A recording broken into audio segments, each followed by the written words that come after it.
Morning bows and bow ties. So look, the state of Black podcasts. I don't know what to make of it. I really don't. Um, and let me just welcome anybody who's new to my channel. I am the Black opinionated woman, also known as a bow. So when I give my thoughts and commentary, that's just exactly what it is. This isn't something that I went and did hard research on because I don't even have the cycles on. These are my thoughts. But I want to get into the world of the Black podcaster. You know, I'm thinking about Shannon Sharp for a second. Now, he's minding his business, growing his platform. I don't listen to every interview. I was listening to him before he even blew up from the Cat Williams thing. The reason why I listened to Cat Williams, Shannon Sharp is because I found him entertaining, even though every once in a while, like his accent, like I was like, did he sound like a runaway slave or something? But he has good nuggets. I don't agree with like a whole bunch of stuff he says. I think he's a hot mess, but in a funny way. He's got some mess about him too, but we all have some mess about him, right? But ultimately, he seems like an affable guy, a likable person. And so I did listen to him, but I also enjoyed his sports commentary. Okay. So that led me to watching his club Shay Shay and Nightcap with Ocho Cinco. So no, I didn't watch all of their episodes because I didn't want to. I didn't have the seconds for it. Sometimes I just really don't even care. But you can tell he's doing something right as far as he has his pulse on the culture, it seems. Now, this is what I will say. I feel like with the rise of the black male podcaster, well, black women too, but there's tons of black male podcasters. I feel like much of what is discussed does not move the needle at all for the culture or anything like that, right? Much of what is discussed pits men against women and the denigration of women. Okay, so I think that's the reason why I usually just don't like to entertain many black male podcasters. It's just not that interesting to me. But Shannon Sharp and Ocho Cinco, besides the fact that they have a little bit of a comedic um, way about themselves, I think in some way they do move the needle, right? Because they talk about sports, especially being that they have performed at the highest level in the NFL. And they talk about the culture too, but it's not in a way that is well, I mean, I don't know. I don't watch all their episodes, so take this with a grain of salt. But they don't go out of their way to denigrate people, right? They don't go out of their way to be like these bees and hoes and all this sort of stuff like that. No, they don't do that. At least I don't watch it enough to see them do that. I'll just say this. But see, when I see these other podcasters, I think looking at what Shannon Sharp is doing, they're jealous.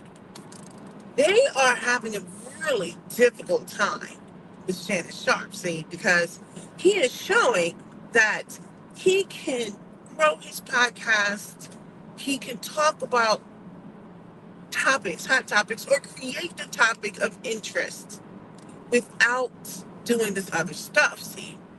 And so it's almost like a crabs in a barrel kind of mindset. Like, how dare this man be who he is? And he didn't have to bring a panel of women up on there and talk down to them and talk bad about them to elevate himself. And so when I think about how ever since he's done this Cat Williams and Monique set of interviews, I think now people are like, okay, wait a second.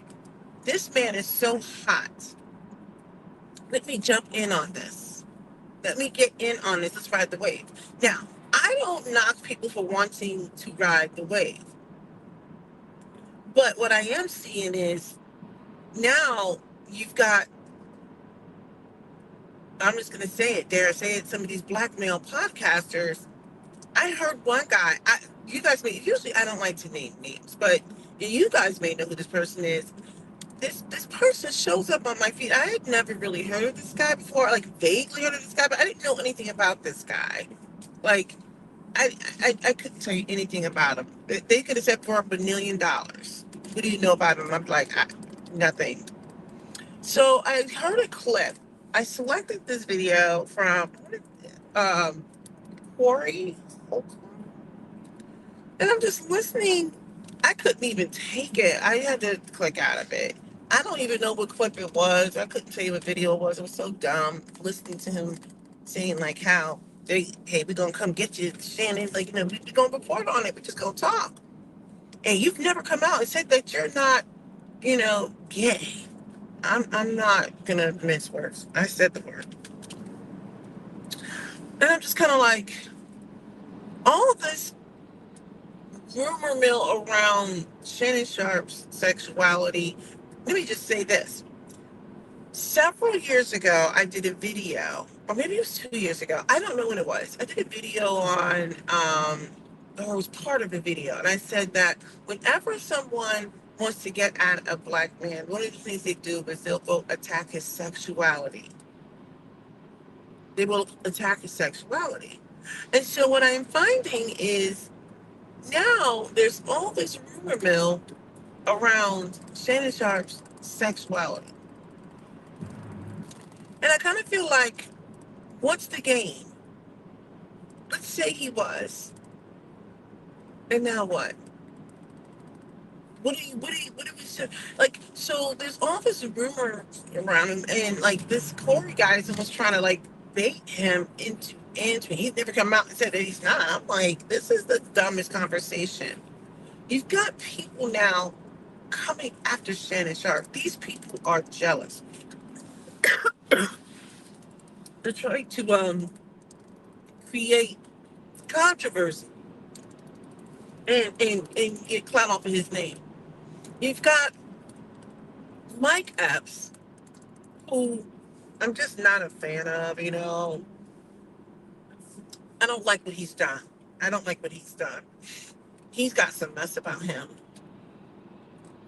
Um, I don't like how he's like coming after him. He tried to lie, and then Shannon Sharp's like, "Don't make me post these DMs. You're trying to get on my show." You know, you've got Stephen A. Smith saying what he said. You guys go out there and just listen to the clips. I don't think what Stephen A. Smith said was that bad, but I think he's low key jealous. I just kind of feel like, I look at the state of black podcasts, and I'm saying more specifically black men. All I see right now is a bunch of people going at each other in the media. I don't care about these other ethnic groups right now. I'm just talking about black podcasts. It's like, it's just turning into a mess. And so everyone has something to say about Shannon Sharp. And I'm like, all he did was get out there and interview a couple of comedians.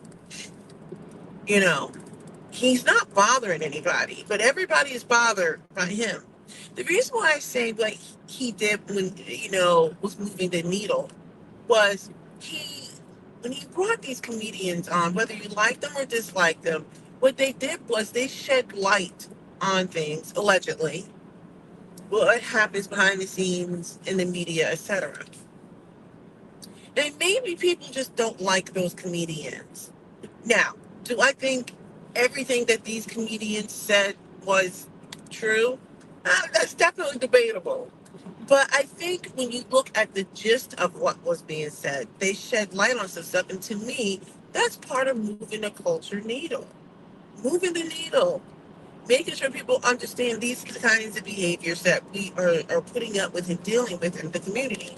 And it doesn't mean that it doesn't show up in other communities, but we're just lending a lens and having a level of specificity about our community. Like, hey, fam, this is what some of the beef is. This is what we're concerned about. Anyway, I just kind of get to the point where I'm just kind of like, you know, people are so upset with Shannon Sharp. I think that people will create a narrative around his sexuality. I mean, and now people are like holding their breath, waiting for him to address it. I'm like, you guys are sick. It's very psycho. that you want to know that much, or you're going to create this much hubbub around their sexuality. So, and then it's like we don't move the needle at all. I see some of the stuff that occasionally will come through on my feed, and I'm like, the podcasts that are out there are so dumb and silly. I was just kind of like, and then they're like, see this, and then, like a lot of it. Let me just say this: I don't care what a lot of these guys say.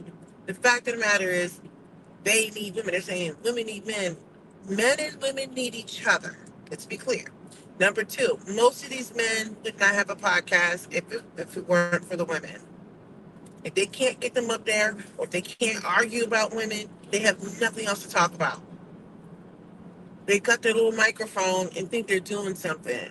I'm like, I don't know what they've done for the community. I'm like, it's like if they didn't have women, they wouldn't have anything. And they get up there and they sound so stupid. And I'm just kind of like, it's so embarrassing. I'm like, oh my gosh. I'm like, this moment in time, I'm just like, they're going to look back and they're going to be like, I was a dum dum. Unless they just double down. Like, it's so embarrassing what they're doing with it. Like, there's nothing meaningful coming out of these conversations. Not only that, they don't have a healthy cross section of women. They find a small subset of women and they try to have these conversations, and many of these women cannot articulate themselves, nor can the men.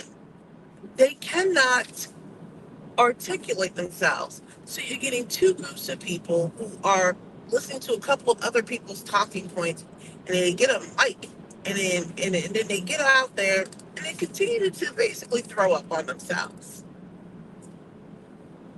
They go and they don't understand. They go and take data and don't understand statistics. They don't understand data science. They don't understand how do you analyze the data. They don't understand. There's a field called data science. And so anyway, getting back to what I'm saying, because I'm getting off topic. I look at the whole Club Shay Shay, uh, his platform, and there's so many people who want to be where he is, and I think that they are jealous because he was able to do it without bringing up a panel of women who are sitting there bashing women. He's just talking about stuff in the culture. He's talking about sports. He kind of like, pokes fun at himself sometimes. I remember when he was on Nightcap. I thought the funniest episode was with him and Ocho Cinco when Ocho Cinco was like getting on him about that bad makeup job. And then he laughed at it too because it was funny. And he saw it for what it was. He didn't take himself overly serious. He addressed it and he moved on, right? But the way Ocho Cinco is a good wingman, do you understand what I mean? And they're funny and they laugh. And the one thing Ocho Cinco doesn't do is sit there and talk about these women ain't this woman ain't that. He's an advocate for being in a relationship and being in love with somebody. He's not denigrating somebody. I do think they have some mess about them as far as how they're treated women, but it's their choice. They don't have to get up there and talk about they don't have to denigrate anybody. And they can react to things in relation to sports. That was their profession. And they can speak from a place of experience. They're not just some random dudes with a microphone talking about what's going on in the NFL. They know what it's like in the NFL. They still have ties to people in the NFL. And I think there are people who are jealous of the fact that Shannon Sharp can be on two platforms and grow those platforms. And then show up on First Take ESPN. He's hot right now. And what God has for him is for him. It's for him. You've got these male podcasters that look like me out here, or comedians, whatever. These people are so jealous. They want to chase clout off of his name right now because they realize he is the hottest thing right now. I don't know what's going on with the state of the black podcaster. I think that if people found a way to have these conversations where it did not involve fighting with the opposite sex. I'm like, oh my gosh. Like, don't you guys get tired of that? I mean, let me tell you something. The one thing I've done was, for the most part, I've gotten my timeline is a little bit more clear of that. It's not 100%, but it's I've gotten a lot of that out of my timeline. It still rears its head every now and then, but I don't want to hear it. I'm like, what is your plan for making the change without having to subjugate either group of people? No, like listen to the Black podcast, and I'm like, well, at least in the past, no one hears each other, and there's like a bunch of dumb people up there, like, I'm trying to sound intelligent. No.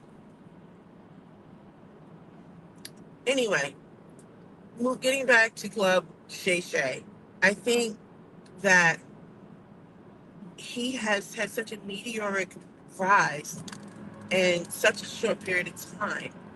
And I think people are trying to figure out, how is he doing it? How is he doing it? And why can't I do it? And how can I cash in on some of his popularity right now? How can I get him to mention my name? These people are jealous. Like I said, now you got this whole narrative surrounding his sexuality, and I'm just kind of like, I don't even care. That's for him to reconcile between him and God. It's true. People are trying to take the focus off what he's trying to do, which is have open conversations with people, and people who are, in the culture or whatever it is, and his sports commentary, whatever. They're trying to take the focus off that, and they're trying to put the focus on him personally. And let me tell you something. He talks about himself too. I'm not saying he's sharing all his business, but he's personable. He's likable. He is a likable person. And these people don't like it. And he's gonna get more people interested in his channel. He will have you hollering if you listen to his stuff. But anyway, that's where I was going with it. I didn't have anything major. But people are the haters, man. They're just haters. All right. That's it.